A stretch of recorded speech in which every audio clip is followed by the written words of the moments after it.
Hello and welcome to the show. An urgent warning for you today, as one of the largest crypto exchanges is in some serious trouble. They have not had just one.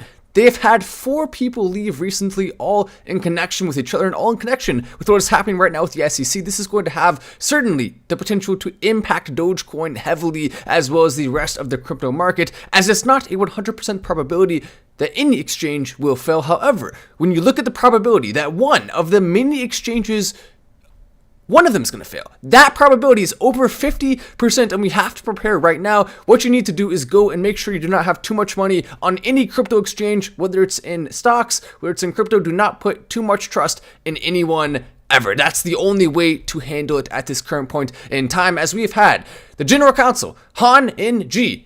There's him right there. He has left Binance. We've also had Chief Strategy Officer Patrick Hillman. He's left Binance. We've had SVP for Compliance Stephen Christie leaving Binance one by one, all after Matthew Price, who was hired in 2021 directly from the jaws of the IRS. They hired him to try to stay in compliance. They didn't want to have to deal with all of this legal ruckus, and so they went and hired Matthew Price. And through hiring him, they expected to have more of an easygoing path. So far, that has not been the case. And since Matthew Price has left, they've had man after man after man leaving as part of their team. Not a good look for Binance at all. And this comes as we are also seeing a pretty big uptick in government scrutiny on cryptocurrency. All of this, though, they say is in response to what CZ said himself to the IRS and to the SEC. Basically, he's telling them to F off. He's saying, no, we didn't break any laws. You're only doing this because you want to push the digital dollar. You want to try to stop crypto because it allows people to get away from your system, which is failing. That's why you're doing this. We're not backing down. And a lot of people are leaving because they're scared of that stance. They're scared of potential legal consequences to themselves, as well as has happened in some cases in the past. The people who are involved with multiple high-profile figures in the crypto space, when those things tank, sometimes they face extreme scrutiny. Taylor Swift, by the way, we have new breaking news coming out about her. Everyone said that Taylor Swift, because of her own account and her own management's account, that she was turning down the FTX offer. It turns out, no, she did not turn it down. She accepted it. Not only did she accept it, which they lied about, Taylor Swift is now a known liar, apparently. Taylor Swift literally signed the contract, signed the offer sheet, agreed to the $100 million, sent it to Sam Bankman-Fried's inbox, at which point Sam Bankman-Fried, after being advised by multiple people within the company, decided to not sign it, and he just simply ignored it. So they were going to give her $100 million. She said yes, she accepted, and then we all know what happened next. The rest is, unfortunately, history, infamy, all rolled up into one big ball. It's very sad indeed. If you were the first show, you should have left it at yo lol, says Bicky. Zealand, I'm just out. I'm going to look for 70 sugar mama with no kids and leave a fortune too. Good luck with that. You see, that's if you want to get rich, that's probably the easiest way to do it. If you want to find a 70-year-old sugar mama, and then you'll be good to go. Just treat her right. Treat her right, and she'll leave you her entire fortune. Apparently, is that how that works? I don't know. Imagine you do all of that, only to find out that you were not left in the will. It'd be very sad for you. But I mean, you kind of would deserve it if you were taking advantage of a poor old lady. How dare you? But then again, I mean, is it really taking advantage? I mean, the lady gets a companion that she otherwise would not have gotten, and you get money. It's basically just a form of higher class. The P word. YouTube will get mad at me if I say it, but you know the word. It's that. It's basically you're selling yourself for money, but you're doing it in a little bit of a classier way. That's all it is. It's a little silly, but you can see I'm gonna get all the cookies. It says no, it says keep your hands out of the cookie jar. What are you doing? What's going on there? No cookies for you. Bad. But the $100 million. I mean, that's a heck of a large amount. Basically, what happened is they said, you know what? Actually, Taylor Swift probably isn't worth $100 million. That's a lot of money. I don't think she's going to bring us $100 million of profits. Maybe she'll bring us $100 million of revenue, But after expenses, it's not going to be worth it anymore. They gave her too big of a deal that she couldn't refuse. However, that they could refuse because it was too big of a deal. And now she's made like $1 billion from her newest tour. So, I mean, she'll be just fine. As we've also had more negative news coming out. FBI has searched the home of crypto exchange founder Jesse Powell. Now, the key test to know if someone did something is to Google them and look at the picture. And when you do that with Jesse Powell, he definitely did it. Whatever it is, he did it. Look at him. You can tell he looks like he would absolutely, if you made him angry, he looks like he would go to into the earth and back just to try to get back at you. That's definitely what clearly he would do. You can just tell by looking at him. And maybe he's a cool guy. I've never met him, right? But I doubt he would be someone who would handle anything well if there was any controversy, and he would certainly be someone who there would be controversy around, as probably I would probably too. I mean, I'm not saying he's better than me. Like, we're on the same boat. If we were in the corporate world, I'm gonna be causing some problems. I'm sorry. There's gonna be a disagreement. There's gonna be a couple fights that happen. You know, it is what it is. We're on the same page there. But maybe this guy, he would probably take it a little bit further than I would. He'd probably take it too far, and that seems to be exactly what he did, allegedly at least. As they're now saying that he went and hacked a nonprofit that he founded. So this whole allegation is that he went in and stopped them from being able to access emails. Basically, he was mad that he was kicked out of his own nonprofit. He was upset about how people were handling it within the company.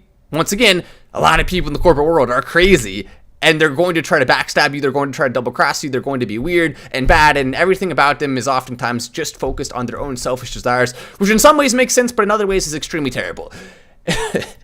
How can both those things be true at once? I don't know. It just can. It can, all right? But you can see through the article, they explain what happened, and it's a pretty good account of it, as this guy had his computer seized, other electronics seized. They're going to try to find out if it was in fact him that hacked it, because he is the number one suspect. He has the intelligence, he has the means, he has the motivation, allegedly, because there was controversy and there was stirring amongst the company. However, this whole idea of the government continuing to raid high-profile people in crypto is something where I want to draw a big red line, because the government using its power to go after people in cryptocurrency is similar to what is happening in the political space with the law right now, where they will go after people who disagree with them. So it's like the same thing, but even to a perhaps more dangerous extent, because we're talking about millions of dollars, billions of dollars, trillions of dollars in some cases that belong to customers that are being messed with here. There will be another exchange that fails. Mark my words, it will happen. Is it going to be Kraken? Is it going to be Binance? Statistically speaking, the probability of either of those failing is around 10% or less. But if you look at the top 10 exchanges, the probability that one of them will fail within a very short period of time here is relatively high, based on all of the scrutiny, based on all of the lawsuits, based on everything that's happening. Even Coinbase is not escaping scrutiny here. It is bad, and the only thing that can really save it is someone like potentially Ron DeSantis, potentially on the Democrat side, even though have been a few things he said that I didn't really understand at all. Robert Kennedy, he's an option. Both of them are pro-cryptocurrency. If either of them were to win, that would absolutely put a halt and an end to this immediately. It'd be over. No more. It's over. How dare you? You can't do it. As we also have the Elon Musk, Mark Zuckerberg fight that is coming up soon here. Who do you have winning? Now, Elon Musk has been training. He's been getting better. He's been advancing. And as he does that, Mark Zuckerberg, I feel like the chances of him dropping out, the probability that he goes away, increases. That's probably what's going to happen. Mark Zuckerberg is not going to want to take on a fully trained, much larger, much more capable, much less of a loser Elon. No offense, Mark. Actually, offense. We'll go and put some offense in there. He's not going to want to take him on. It's just not going to happen. He's going to be scared. Elon Musk is going to come in with his Dogecoin trunks, advertising Dogecoin in front of millions of people. That's going to be exciting to watch. I can't wait. Elon Musk's Dogecoin trunks. It's going to be a beautiful thing. We'll have to wait and see if he puts 2 Dogecoins on each side of the pants. You know, I'm not saying anything inappropriate here. I'm just wondering how the Dogecoin is going to be placed. I mean, is it going to be on each side on the back? It's possible he could do a little Dogecoin butt, which, you know, that's kind of a weird thing for me to talk about, isn't it? But I'm just saying, a Dogecoin butt of Elon Musk would go very viral, and it would be very good advertising for Dogecoin. So you know what? We'll allow it. A Dogecoin butt is allowed in this case. We'll allow it. I can cross the line. I'm not supposed to cross that line. I can cross it in this case only.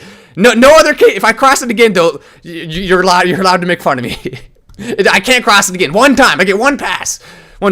Now, there is, of course, another place that one or two Dogecoins, two Dogecoins potentially being the more appropriate version of it, could be placed. Now, see, the problem is when you fight, you only have one garment to put stuff on, and that would be the undergarment, basically, is that's what it is. So I mean, it's not a lot of good options. Now, if it was a female fight, there would be one other option you could do that would probably go viral. But I have no idea why I just went on a tangent about perhaps the stupidest thing ever. But the point is, it'll be fun to watch this fight, and it will likely, as long as he does fall through and do some nice Dogecoin apparel, it'll be very good for many things. But Mark Zuckerberg has been relatively annoying lately. Now, he has been pushing his new social media platform. That threw us off, didn't it? It threw us off a little bit. He's been pushing his new social media platform, Threads, which is awful in pretty much every way. You cannot possibly want to be on a less free speech friendly, harder to use, with less celebrities on it, less high profile people, not as good of an interface, not as good when it comes to hashtags, not as good when it comes to the overall appeal and factor, not as many people using it. You can't possibly tell me that Threads will ever be better than Twitter. It just simply won't. I don't trust Mark Zuckerberg at all. He is the very definition of someone who thinks way too, I guess, virtuous of himself. He thinks he is above all when it comes to the good. In reality, many of the things he does are extremely damaging. That's what's unfortunately sad about it. Probably a year away, plus they said it could be from the Rome Coliseum. Are we going to the moon? Live streams. Poor Elon, man. I want to see his training and build before. I don't want to see a fat Elon that didn't train getting wrecked. Rest assured, that's not going to happen. He was just training with one of the best UFC fighters of all time. He will show up and hopefully show out, and we shall see Mark getting destroyed. I firmly believe that will happen. I mean, just look at the mentality of the two.